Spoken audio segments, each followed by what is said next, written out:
আসসালামু আলাইকুম। সো চট্টগ্রাম বিশ্ববিদ্যালয়ে এ ইউনিটের ভর্তি পরীক্ষা আজকে অনুষ্ঠিত হলো। সো চট্টগ্রাম বিশ্ববিদ্যালয়ে এ ইউনিটের কোশ্চেন কেমন হয়েছিল এবং এই বছর চট্টগ্রাম বিশ্ববিদ্যালয়ে এ ইউনিটে কাটমার্ক কত হবে এবং কত পজিশন থাকলে তুমি চান্স পাইতে পারো তার সম্ভাব্য একটা ধারণা তোমাকে দিয়ে দিবে এই ভিডিওটিতে। এবং তার আগে বলবো আমাদের এই ভিডিওটি তুমি যেখান থেকে দেখো না কেন আমাদের ফেসবুক পেজ থেকে দেখলে অবশ্যই ফেসবুক পেজটিকে ফলো দিয়ে রাখবা এবং আমাদের ইউটিউব চ্যানেল থেকে দেখলে অবশ্যই আমাদের ইউটিউব চ্যানেলটিকে সাবস্ক্রাইব করবা। এবং তার আগে আরো একটি কথা মনে রাখবা যে কোনো একটা কারণে কোনো একটা বিশ্ববিদ্যালয়ে চান্স মিস হলেই কিন্তু তোমার সমস্ত কিছু শেষ হয়ে যাচ্ছে না। এখনো কিন্তু তোমার জন্য গুচ্ছ ফাঁকা আছে এবং গুচ্ছের জন্য কিন্তু আমাদের স্পেশাল এক্সাম ব্যাচ অলরেডি আমরা কিন্তু শুরু করব 20 জানুয়ারি থেকে। সো তোমরা চাইলে আমাদের সাথে শুরু করতে পারো তোমার গুচ্ছের জার্নি এবং ধরে ধরে সকল টপিক শেষ করা হবে বিজ্ঞান এবং মানবিকের জন্য।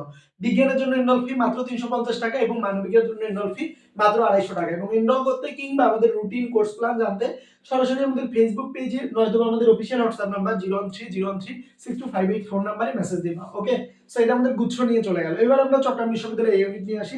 প্রথমত চট্টগ্রাম বিশ্ববিদ্যালয়ে এই ইউনিটে এই বছর মোট আসন সংখ্যা হচ্ছে 1093টি, যেটা বিজ্ঞানের শিক্ষার্থীদের জন্য হিউজ একটা আসন সংখ্যা। সো কত দূর পর্যন্ত যাইতে পারে কিংবা এই বছরের পরীক্ষা কেমন হয়েছে, এই বছরের পরীক্ষা আমরা যেমনটা বলেছিলাম ঠিক তেমনটাই হয়ে গেছে।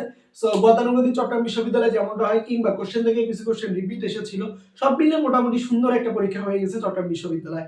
সো চট্টগ্রাম বিশ্ববিদ্যালয়ে এই বছর কাটমার্ক কত হতে পারে আমরা কিন্তু দেখতেই পাইলাম যে আমাদের আসন সংখ্যা 1093। সো এই 1093 এর বিপরীতে ঠিক কত দূর পর্যন্ত যেতে পারে এটাও বলতেছি। এবং তার আগে আমি আসি প্রথমত আমাদের কাটমার্ক কত। ওকে, আমাদের যদি আমরা কাটমার্কের কথা চিন্তা করি তাহলে আমরা দেখতে পাবো যে চট্টগ্রাম বিশ্ববিদ্যালয়ে এই যে ভর্তি পরীক্ষাটা হলো এই বছর কিন্তু আগের বছর হচ্ছে একটু ভিন্ন ধর্ম। সো আগের বছর যেমন জিপিএ এর উপরে মার্ক ছিল এই বছর কিন্তু জিপিএ এর উপর কোনো মার্ক নাই। সো এই বছর শুধুমাত্র যে 100 মার্কের তোমরা এমসিকিউ পরীক্ষাটা দিলা, সো এই 100 মার্কের পরীক্ষায় তোমরা যে যত ভালো করবা তার উপর বেসিস করেই কিন্তু তোমাদের মেরিট পজিশনগুলো ক্রিয়েট হবে। এবং একই সাথে মোটামুটি ভাবে 100 এর মধ্যে যাদের মার্ক মোটামুটি ভাবে 60 এর উপরে থাকবে, 60 প্লাস, সো তারা একটা আশা রাখবা। এবং একই সাথে যাদের 65 প্লাস আছে তারা মোটামুটি ভাবে নিশ্চিত ধরে রাখো যে তোমরা চট্টগ্রাম বিশ্ববিদ্যালয়ে একটা আসন পাবা। এটা হচ্ছে কাটমার্ক নিয়ে একদম সংক্ষিপ্ত এবং সুন্দর এবং অথেন্টিক একটা উত্তর, এর বাইরে আর কোনো কিছু নাই। বুঝতে পারছো? সো অনেকে হয়তো বা বলতেছে যে ভাই আমার 78টা হয়ে গেছে কিংবা 80 প্লাস হয়ে গেছে কিংবা আমার 90টা হয়ে গেছে। সো যারা এগুলো বলতেছে ভালো, যদি তুমি অ্যাকচুয়ালি ভালো পাও তাহলে তো তুমি টপ করতে পারবা।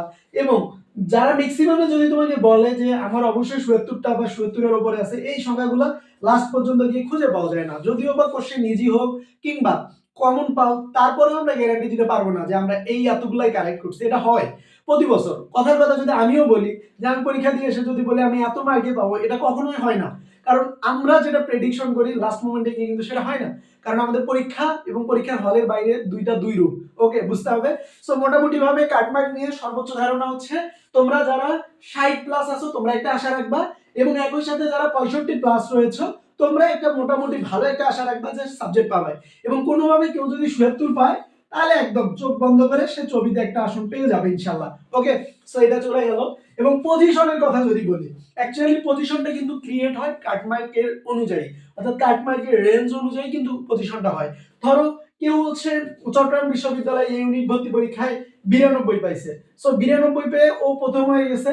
সো এরপরে এরপরে এইভাবে কন্টিনিউয়াসলি চলতে থাকবে এবং লাস্টে দেখা গেল যে 67.5 এই মার্ক পেয়ে কেউ একজন তার পজিশন হচ্ছে 3500 পজিশন। ওকে, সো এই 3500 পজিশন গিয়ে সে একটা সাবজেক্ট পেয়ে গেল। সো এইভাবে লাস্টের দিক থেকে একদম সর্বনিম্ন ওয়েটিং ধাপে ধাপে আস্তে আস্তে যখন দেখা গেল যে 63.50 একটা সাবজেক্ট পেয়ে গেছে এবং ওর পজিশন দেখা গেল যে হচ্ছে 5000। সো এই যে পজিশনটা, সো এই লাস্ট যে পজিশন থেকে সাবজেক্ট পাচ্ছে এটাকে অ্যাকচুয়ালি বলা হচ্ছে লাস্ট পজিশন। বুঝতে পেরেছো? সো আমরা আপাতত কাটমার্কটার কথা বললাম, পজিশনটার কথা আমরা রেজাল্ট পাবলিশের পর বলি, যেটা প্রতিটা ভিডিওতেই আমরা প্রতিটা এক্সামের শেষেই প্রথমত কাটমার্ক নিয়ে আলোচনা করি। সো এই এতটুকুই থাকলো। এন্ড তুমি চবির এই ইউনিটের পরীক্ষায় কত পাবা অবশ্যই আমাদের এই ভিডিও কমেন্ট সেকশনে জানাই দিবা যে তোমার মার্ক কত। আমাদের টিম থেকে তোমাকে রিপ্লাই করে জানাই দিবে যে তোমার চান্স পাওয়ার সম্ভাবনা কত। এবং আমি আবার বলতেছি ভাই, গুচ্ছের জন্য ভালো একটা সময় আছে। সো তোমার উচিত প্রতিটা টপিকস ঘরে বসে পড়াশোনা করা এবং তারপর ডেইলি এক্সাম দেওয়া। এবং আমরা তোমাদের জন্য সেই ডেইলি পেজ আমরা সাজাই ফেলছি। সো বিজ্ঞানের জন্য প্রতিটা টপিক ধরে ধরে শেষ করা হবে 20 জানুয়ারি থেকে শুরু, এবং সেম ভাবে মানবিকের জন্য প্রতিটা টপিক ধরে ধরে শেষ করা হবে 20 জানুয়ারি থেকে শুরু। একদম পানির মতো দামে তুমি গুচ্ছের একটা পূর্ণাঙ্গ প্রিপারেশন শেষ করতে পারবা। বিজ্ঞানের জন্য মাত্র 350 টাকা এবং মানবিকের জন্য মাত্র 250 টাকা।